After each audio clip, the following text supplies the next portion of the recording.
Bom dia a todos. Bom dia. Sempre bom voltar nessa casa aqui. Esse tema eu achei muito interessante e não tem como a gente falar da evolução, né, da família, que é uma coisa muito recente comparado com a idade da Terra, 4 bilhões e meio de anos, né?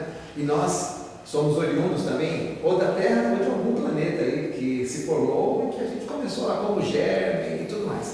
E nesse processo de evolução, eu estava acompanhando um seriado na Netflix que fala a vida no nosso planeta.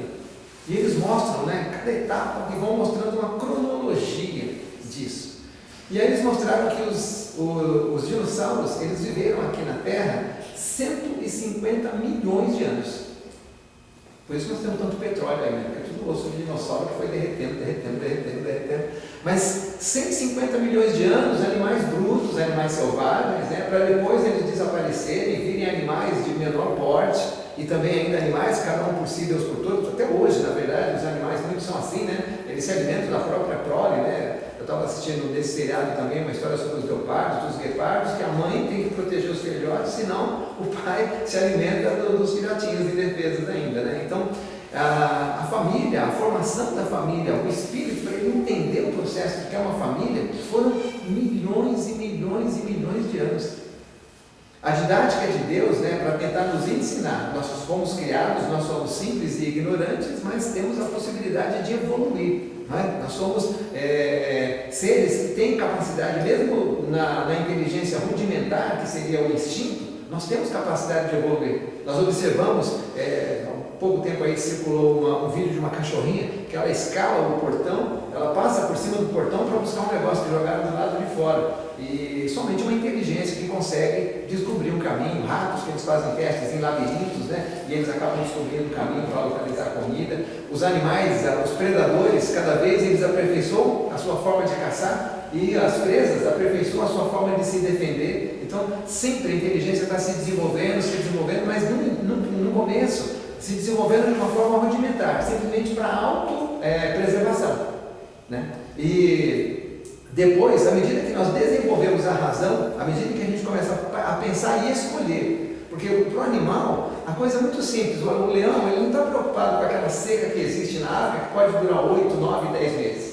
Se ele conseguir o alimento dele agora, se tiver mais 20 zebras, 20 antílopes por aí, ele não está nem um pouquinho preocupado com aquilo. Só quando a fome atacar de novo, que ele vai tentar correr atrás de alguma coisa. Se os animais mataram a sede deles numa poça d'água aqui, só quando a sede vier de novo, que ele vai tentar achar um lugar que tenha água. Quando a gente desenvolve a razão, nós passamos a pensar de forma diferente. A gente já começa a pensar, peraí, mas toda hora ficar correndo atrás das coisas é complicado pra caramba. Era melhor se as coisas estivessem próximas da gente. Aí a gente aprendeu a pegar os animais e cercar eles. Colocar uma cerquinha em volta, ao invés de correr atrás, você já aprende como é que eles se procriam, e aí você vai fazendo eles se multiplicar num lugar fácil. Aí você percebe que a semente, quando você coloca ela no solo e você cuida dela, ela vira uma árvore. Então, ao invés de você andar 2, 3 quilômetros para comer a fruta, para buscar aquilo que você quer, você vai lá, faz um buraco na terra perto da sua casa, e aí tem fruta, você consegue cereais e outras coisas, né, raízes, tudo perto, tudo fácil. E à medida que a gente vai desenvolvendo, vai fazendo essas escolhas também, a gente começa a aprender a cuidar uns dos outros. E qual a melhor forma, né? A nossa evolução, o processo, embora a gente volte ele completamente para a parte intelectual, na verdade, a nossa evolução é o processo moral. Evoluir intelectualmente é muito fácil, muito rápido. Gente, eu tenho 60 anos. Esses 60 anos eu vivi, assim, épocas que dá para contar como se fosse assim, desde a pré-história até agora, assim, vivendo no mundo corporativo, vivendo no mundo da educação, vivendo no ambiente espírita. Então, nesses 60 anos de vida, eu vi, assim, ciclos, né, gigantescos de mudança. E a gente está acompanhando isso também, né? A maioria já está acompanhando isso. Então, as oportunidades de desenvolver intelectualmente, elas são absurdas hoje. Hoje você não se desenvolve intelectualmente se você não quiser. O acesso é fácil na sua casa. Qualquer assunto que você quiser debater, você entra hoje na internet e você pesquisa. Essa inteligência artificial, gente, é uma coisa absurda que essa inteligência artificial faz em termos de conhecimento. Lógico que pode ser utilizada, né? A nossa razão também permite usar para o bem ou para o mal as coisas. Tudo me é lícito, mas nem tudo me convém, né? Então, eu posso usar todo esse recurso para o o mal, mas para o bem também é uma coisa assim absurda. Então, a dificuldade maior nossa está sendo justamente a evolução moral, está sendo a gente aprender aquilo que Jesus queria ensinar para a gente, o amor. Essa é a maior barreira que nós estamos enfrentando agora, porque nós estamos saindo de uma era, eu costumo dizer nas minhas palestras, que o egoísmo que nós temos hoje, o egoísmo ele é a evolução do instinto de preservação. O instinto de preservação faz você buscar a comida. O egoísmo faz você guardar a comida toda para você, porque pode faltar amanhã, ou daqui a um mês, ou daqui a 2 meses, e assim por diante. Então, nós precisamos fazer com que o egoísmo viesse até nós, para a gente aprender a se preservar, mas nós temos que aprender a nos preservar como um todo, não individualmente. A prece que a Helena fez no começo é interessante, uma reflexão sobre as guerras. Nós tivemos uma pandemia, certo? Todos nós somos sobreviventes da pandemia. Nessa pandemia, uma reflexão sobre ela, que eu fiz, é o seguinte: esse sentimento bélico que está dentro do homem, de querer resolver as coisas na base da guerra, é o egoísmo extrapolado ali, o orgulho extrapolado. Quando veio para a gente aqui um vírus, e esse vírus ele não tem nacionalidade, esse vírus ele pegou todo mundo.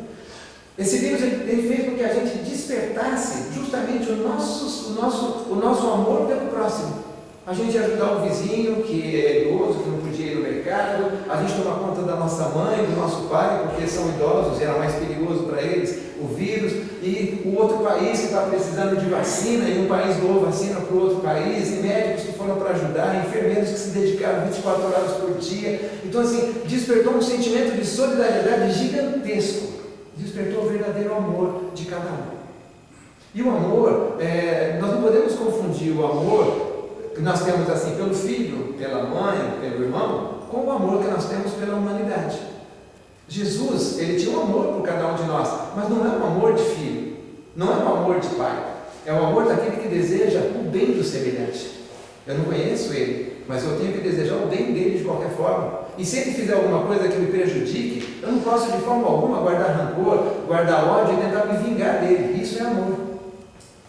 Se um outro país que já guerreou contra a gente e agora nós temos a oportunidade de ajudar, a gente tem que ajudar. Isso é amor. Não ajudar é a vingança. Todo esse processo longo, e sofrível para todos nós, adiou, na verdade, as guerras. Quantas guerras estão aparecendo agora?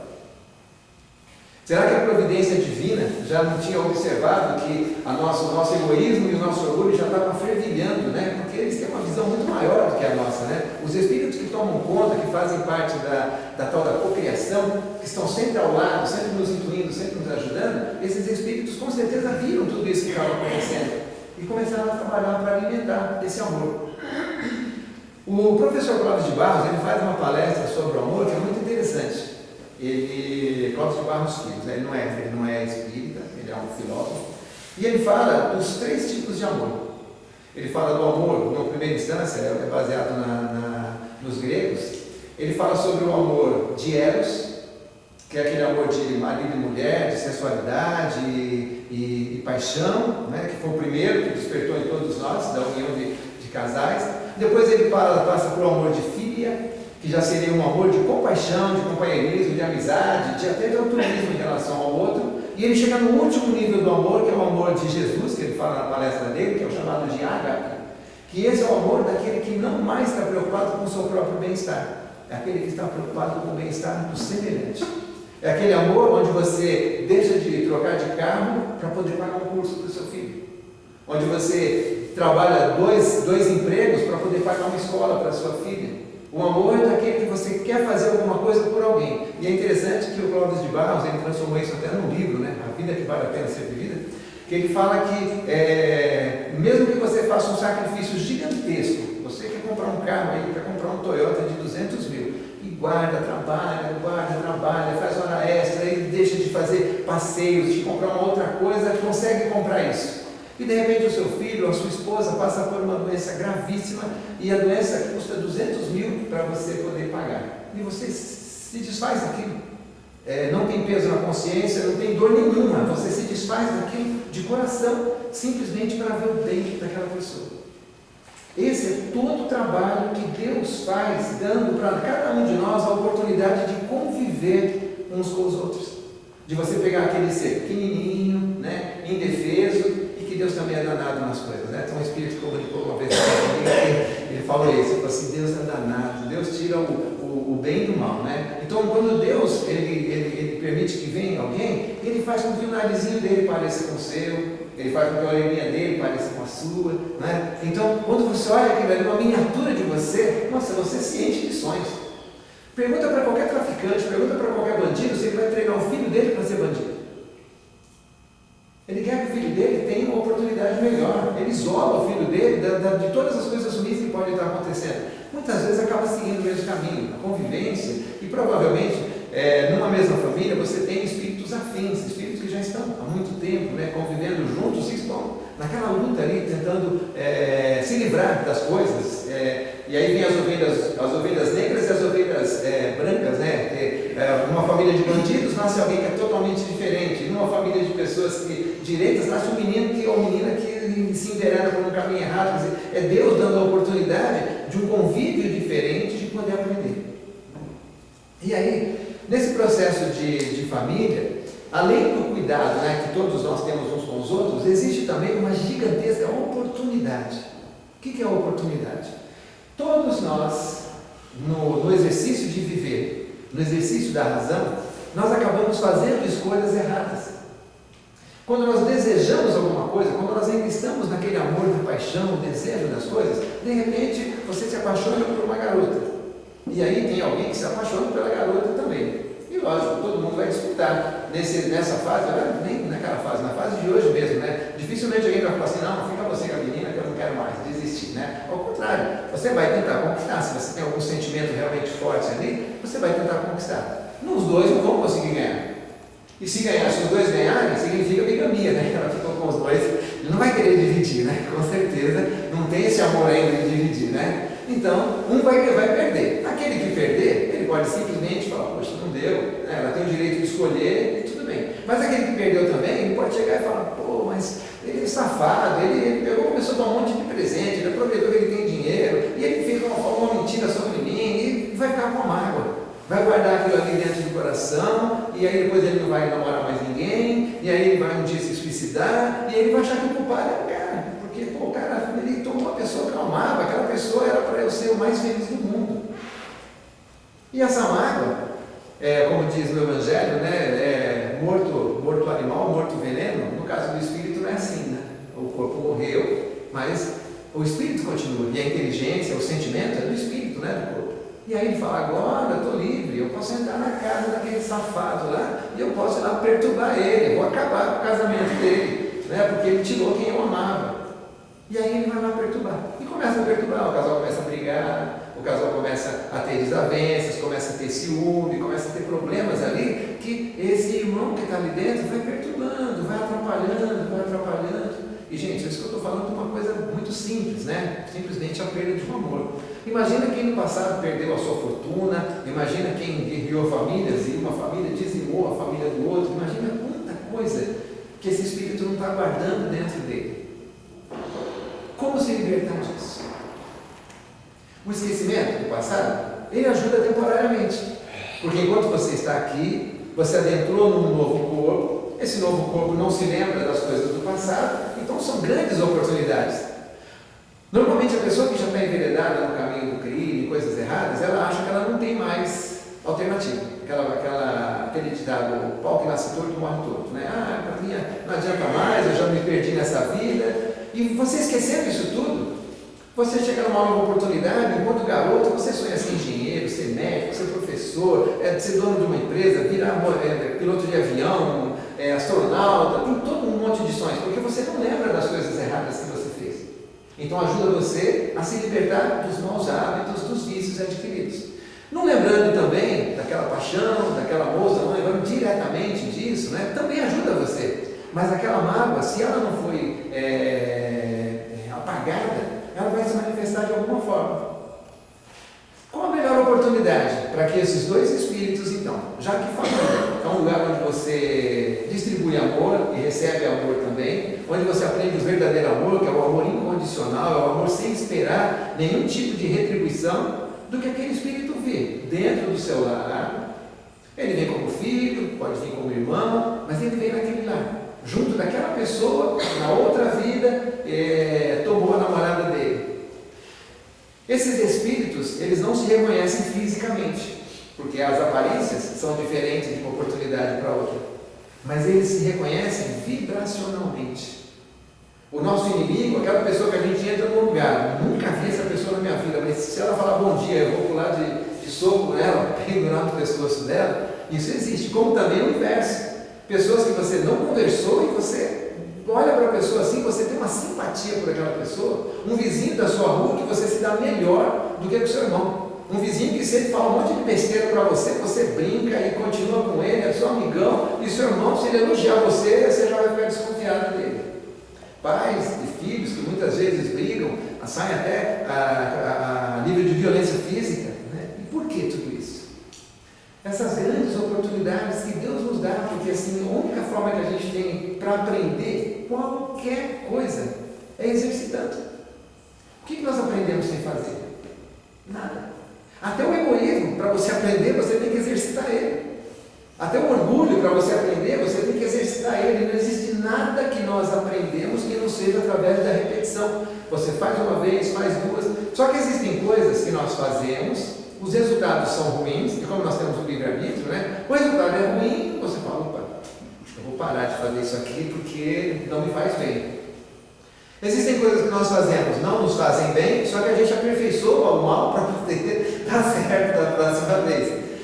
E quando nós temos a visão somente materialista da vida, se a nossa visão é de que acabou essa oportunidade aqui, Zé Fini, então, mesmo que eu não me der bem com meu pai, com meu filho, com meu irmão, com a minha esposa, com o meu vizinho, com qualquer pessoa do meu trabalho, que diferença faz? Vai acabar tudo.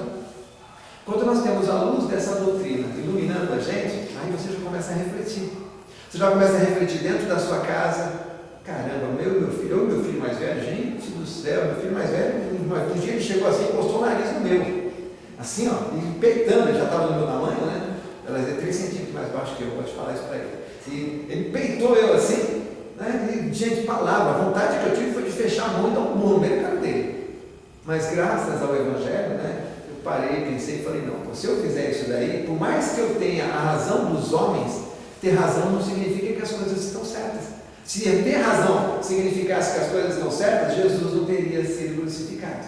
Não é? Não estou me comparando com Jesus de forma alguma, estou só usando as ideias dele na minha vida. E assim, engoli o sapo, né? Engoli.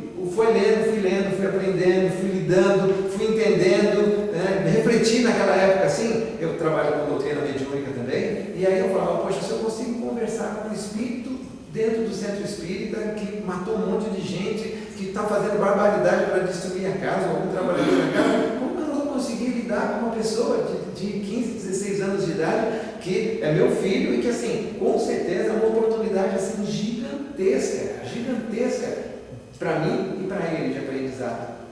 Mas será que todas as pessoas têm a mesma oportunidade? Com certeza, esse conhecimento que nós adquirimos aqui, toda essa espiritualidade que trabalha com a gente, porque ninguém está sozinho. No livro dos Espíritos, quando Kardec pergunta para os Espíritos sobre a influência dos Espíritos sobre nós encarnados, eles dizem que a influência deles é tão grande que muitas vezes são eles que nos dirigem, como se não fossem os marionetes, né? Aqueles cordõezinhos lá, e você vai, não que eles dirigem a gente, que eles obrigam a gente a determinada coisa, mas eles, observando a gente todos os dias, eles conseguem ver os nossos hábitos, os nossos pensamentos, eles veem as nossas fraquezas. E é fácil ele chegar e plantar um pensamento em você. Se é uma coisa que você já gosta, se é uma coisa que você já faz, se você gosta de beber, né? Você é chegado numa cachaçinha, na branquinha, infelizmente os homens, como eles gostam de vangloriar disso aí, né?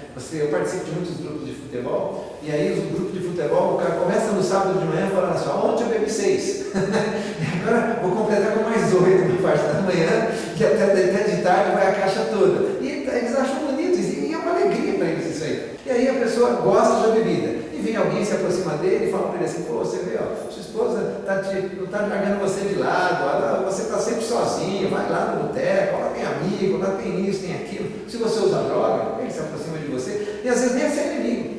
Às vezes ele é um usuário da mesma coisa que você. Ele morreu por causa daquilo, perdeu o corpo por causa daquele vício. E aí, quando ele chega do outro lado, o vício não é do corpo, o vício é do espírito. Ele busca a mesma coisa, o desejo que ele tem do outro lado é o mesmo que ele tinha aqui. E aí, cada um de nós, tendo todas essas tendências, tendo todas essas dificuldades, fica muito fácil para os espíritos buscarem nessas nossas imperfeições as fraquezas, para que a gente acabe cometendo coisas erradas. E a nossa fraqueza não precisa ser um vício. A nossa fraqueza pode ser simplesmente o fato de achar que tudo tem que estar certo e tudo é do seu jeito. E pode ser que realmente a maioria das coisas que você decide, elas são boas. Pode ser que as coisas que você escolha são certas, mas não significa que o certo para um é o certo para todos. Se você estiver numa praia de nudistas, o certo para eles é ficar pelado. Para nós, graças a Deus, essa é uma vergonha na cara.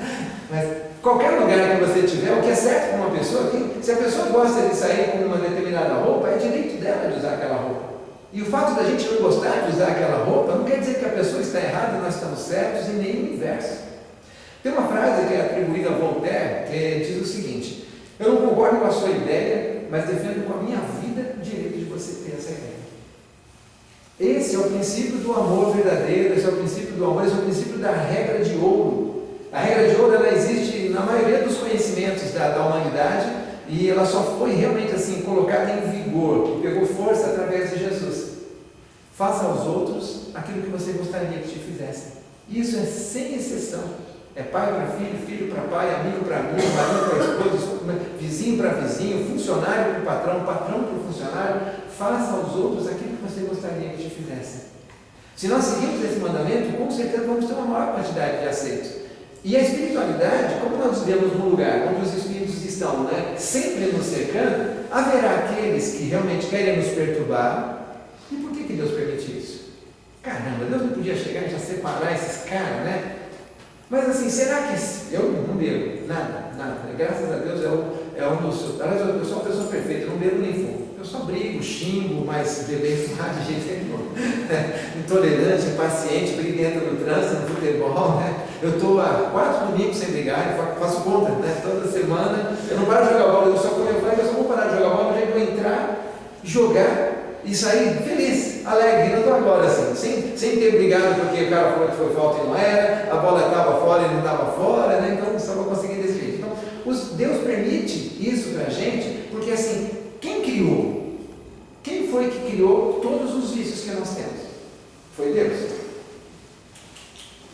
Na verdade, o vício, ele é a ausência da virtude.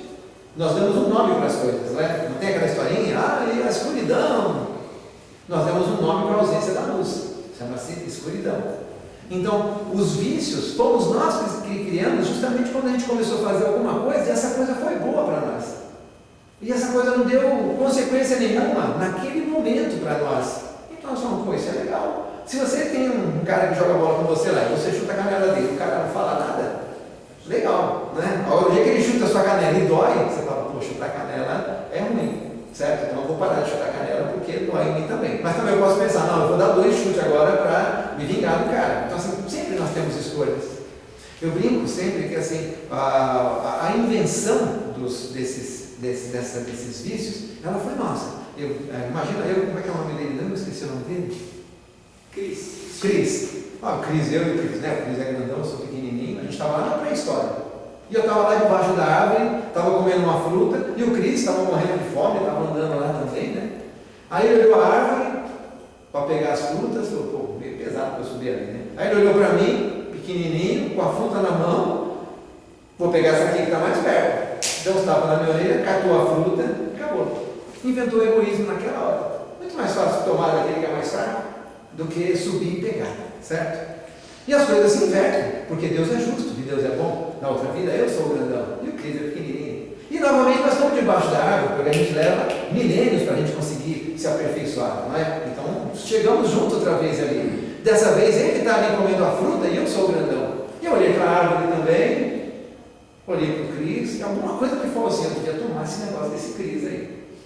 Aí eu fui lá e inventei a vingança. E tomei a fruta do Cris e acabou. E esse comportamento, quando eu ver um outro que é pequenininho, eu vou de novo pegar. E E quando eu ver um outro que é pequenininho, eu vou de novo pegar. E na outra vida eu vou vir pequenininho. E eles vão tomar as coisas de mim e eu vou ficar indignado, eu vou ficar revoltado. Numa vida eu vou ser o dono da fazenda. E nem como dono da fazenda, eu vou me esforçar, eu ali me dar o direito de poder pegar meus escravos e fazer o que eu quiser com eles. Na outra vida eu vou vir escravo. E eu vou lutar desde o primeiro dia pela liberdade dos negros, porque nós somos todos iguais. Numa vida eu sou o homem.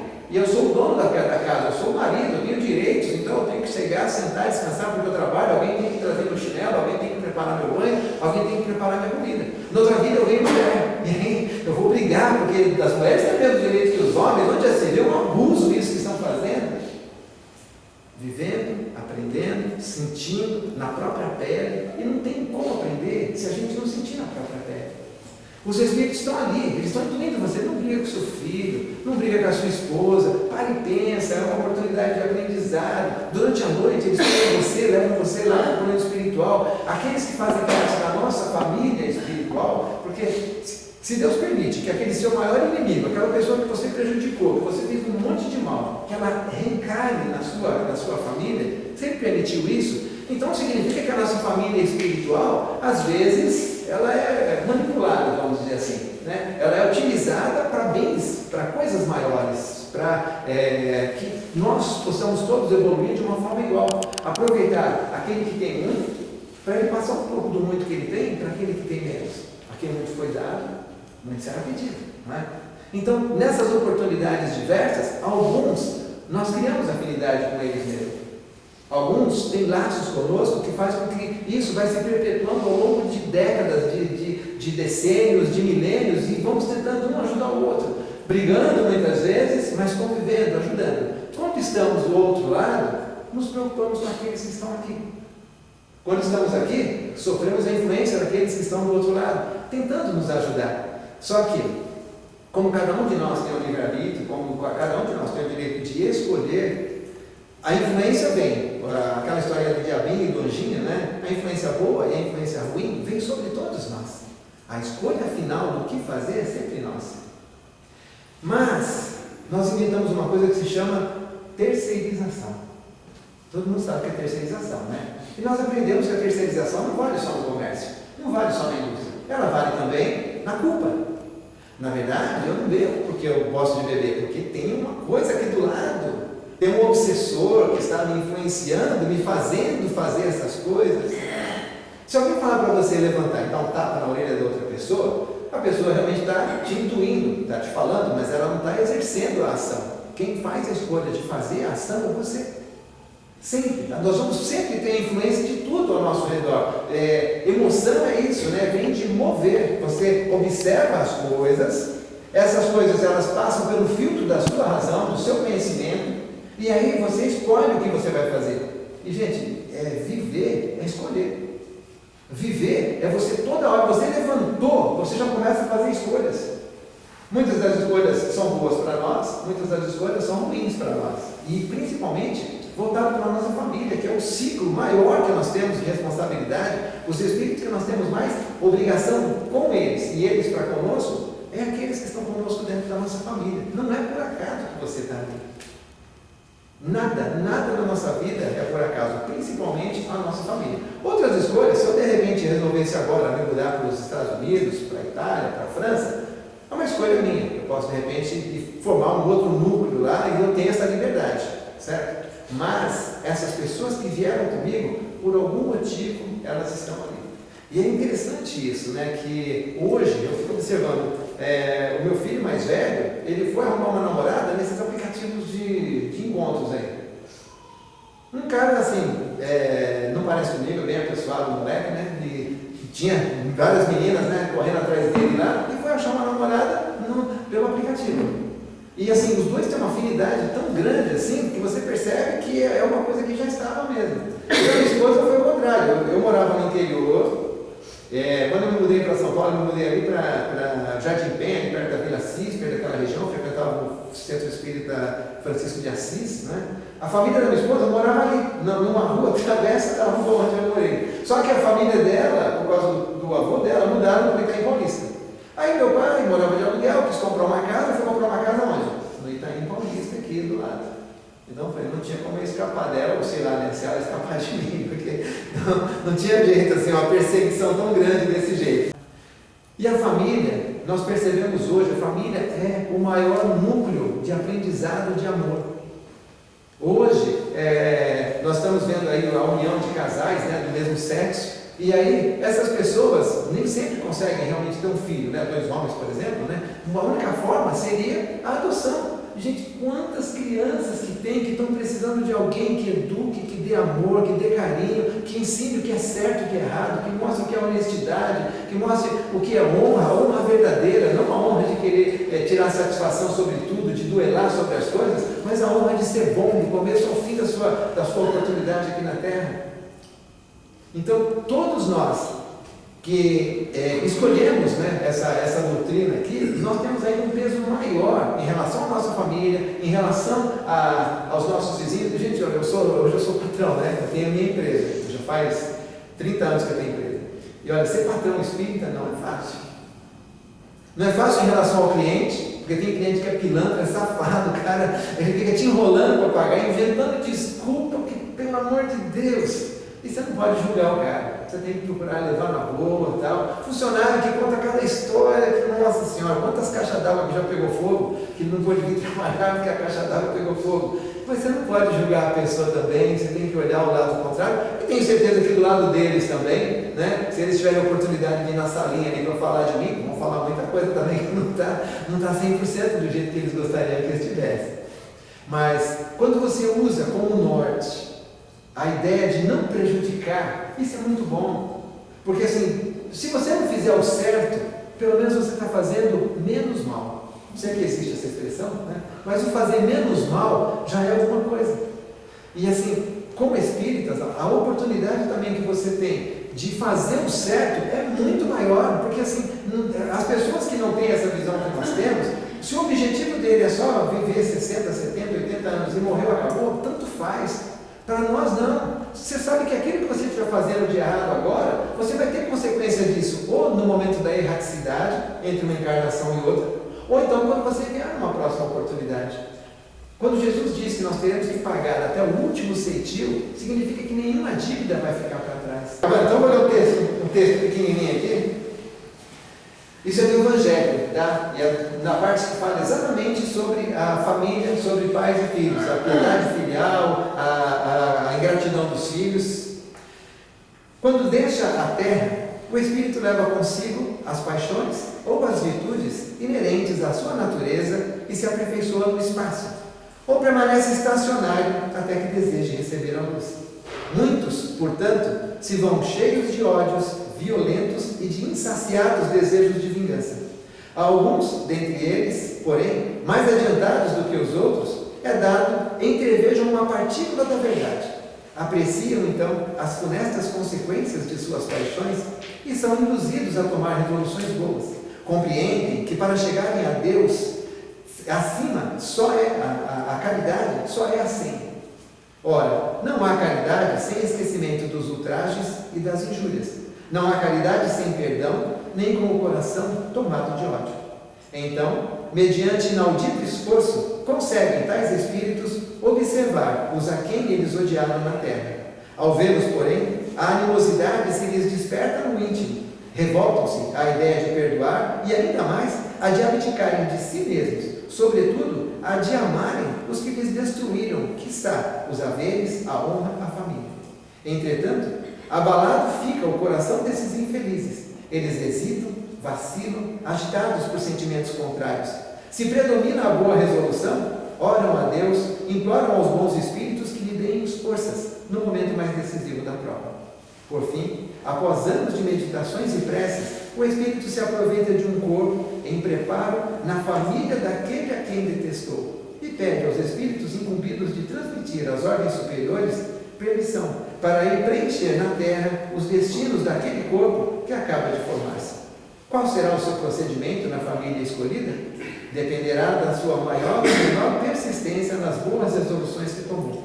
O incessante contato com seres a quem odiou constitui prova terrível, sob a qual não raro sucumbe, se não tem ainda bastante forte a vontade. Assim, conforme prevaleça ou não a resolução boa, ele será o amigo ou inimigo daqueles entre os quais foi chamado a viver. É como se explicam esses ódios, essas repulsões instintivas que se notam da parte de certas crianças e que parecem injustificáveis. Nada, com efeito, naquela existência há podido provocar semelhante antipatia. Para se lhe aprender a causa, necessário se torna voltar o olhar ao passado. Evangelho segundo o Espiritismo. Eu acho que aqui está o resumo, né, daquilo que a gente precisa refletir, observar e deixar esse manualzinho debaixo do nosso travesseiro, né, para a gente, sempre que tiver uma necessidade, parar e olhar. E assim, não nos esqueçamos, né, aqueles que nós temos a maior animosidade, aqueles que qualquer coisa, até quando a gente torce para o mesmo time, a gente acha que o atacante tinha que chutar para a esquerda ou para a direita, né? Então, assim, aqueles que a gente tem essa animosidade, esses é o que nós temos que aprender mais ainda a amar. Esse é o que nós temos que aprender mais ainda a tolerar e observar. Não é tolerar naquele sentido assim, deixa eu aguentar porque assim eu me livro dele, né? Não vai se livrar. Você vai repetir de ano e vai ter que vir de novo. Então, assim, é aprender a amar aquele ser verdadeiramente mesmo, como ele é, e fazer o que você puder fazer, de coração,